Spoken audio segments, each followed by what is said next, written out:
Assalamualaikum warahmatullahi wabarakatuh.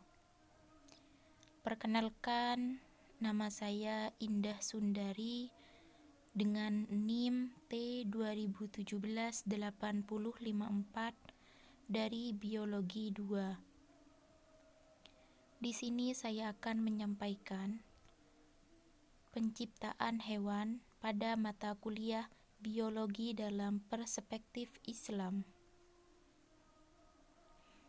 Proses penciptaan hewan dalam pandangan sains dan Al-Quran. Al-Quran telah menceritakan bahwa Allah menciptakan makhluk hidup berasal dari air. Al-Quran membahas urgensi air dan manfaatnya dalam kehidupan manusia dan juga makhluk lainnya. Hal ini disampaikan di dalam Al-Quran, Surah Al-Anbiya ayat 30. A'udzu billahi minasyaitonir rajim. Bismillahirrahmanirrahim. Awalam yaral ladzina kafaru annas samawati wal arda kanata ratqan fafataqnahuma waja'alna minal ma'i kulla syai'in hayy afala yu'minun. Artinya, dan apakah orang-orang yang kafir tidak mengetahui bahwasanya langit dan bumi itu keduanya dahulu adalah suatu yang padu. Kemudian kami pisahkan antara keduanya, dan dari air kami jadikan segala sesuatu yang hidup. Maka mengapakah mereka tiada juga beriman? Dalam tafsirnya, Thabari akan firman-Nya, dan dalam air kami jadikan segala sesuatu yang hidup. Mengungkapkan dalam ayat tersebut Allah mengatakan, kami jadikan kehidupan dengan adanya air yang kami turunkan dari langit, yaitu berbentuk hujan. Kemudian Qatadah dalam tafsirnya mengungkapkan bahwa segala sesuatu yang hidup berasal dari unsur air. Sedangkan Ibnu Katsir dalam tafsirnya mengungkapkan bahwa air adalah dasar dari semua kehidupan. Alusi juga mengungkapkan, air adalah sesuatu yang sangat dibutuhkan dalam kehidupan. Dari airlah semua makhluk hidup bisa bertahan. Pernyataan ini dilansir pula oleh Kalbi dan kelompok lainnya serta didukung oleh firman Allah. A'udzu billahi minasyaitonir rajim. Bismillahirrahmanirrahim. Wallahu khalaqa kulla dzabbatin mimma faminhum man yamshi 'ala batnihi wa minhum man yamshi 'ala rijlaini wa minhum man yamshi 'ala arba'i yakhluqullahu ma yasha innallaha 'ala kulli syai'in qadir. Artinya, dan Allah telah menciptakan semua jenis hewan dari air, maka sebagian dari hewan itu ada yang berjalan di atas perutnya dan sebagian berjalan dengan 2 kaki, sedangkan sebagian yang lain berjalan dengan 4 kaki. Allah menciptakan apa yang dikehendakinya. Sesungguhnya Allah Maha Kuasa atas segala sesuatu. Quran Surat An-Nur ayat 45.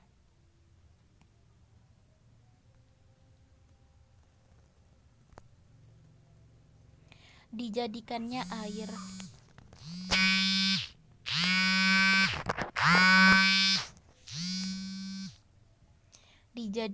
air sebagai satu konsep dasar kehidupan hewan pada ayat di atas menunjukkan akan pentingnya air dalam kehidupan. Inilah sebabnya mengapa unsur air disebutkan secara istimewa. Penyebutan khusus kata hewan atau yang mencakup semua makhluk hidup, baik itu manusia dan binatang, di atas merupakan suatu pengecualian, karena sesungguhnya malaikat dan jin yang tercakup dalam cakupan makhluk hidup ternyata tidak membutuhkan air dalam hidupnya.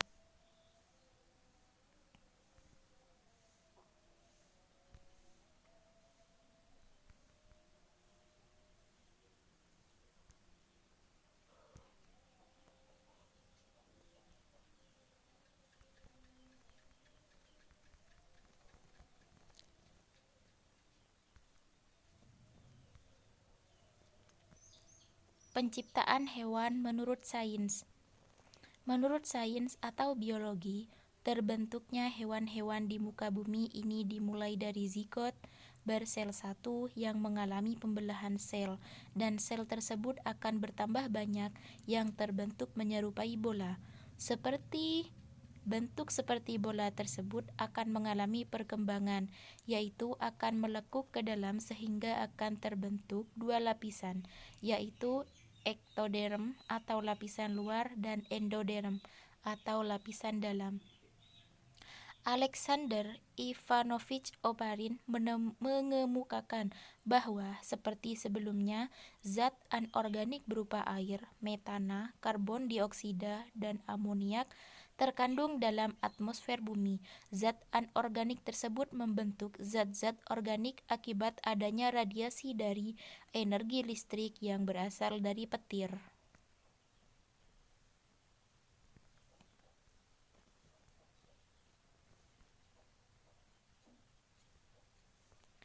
Sejak saat itulah evolusi biologi berlangsung. Kemudian muncullah makhluk hidup sebagai berikut. A. Terbentuknya makhluk hidup prokariotik. Prokariotik merupakan bentuk kehidupan pertama dan paling sederhana.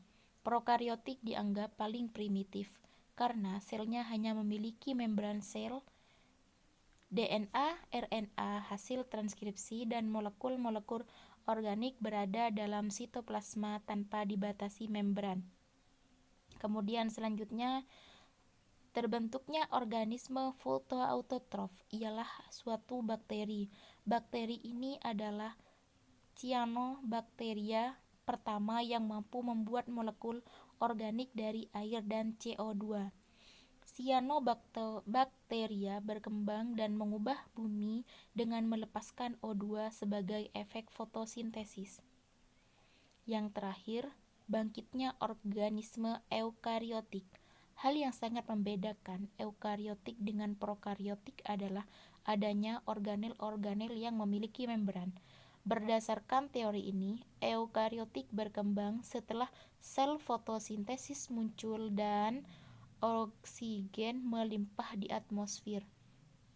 Sel eukariotik sekarang kita kenal dengan nama protista. Makhluk hidup eukariotik banyak sel seperti rumput laut, tumbuhan, dan hewan kemungkinan berasal dari protista yang berkoloni. Koloni protista tersebut mengalami spesialisasi dan saling bergantung satu sama lain, namun semakin efisien dalam melakukan aktivitasnya. Hal ini terus terjadi hingga kehidupan memasuki daratan dan muncullah makhluk hidup banyak sel yang lebih kompleks. Mungkin ini saja yang bisa saya sampaikan. Terima kasih dan wassalamualaikum warahmatullahi wabarakatuh.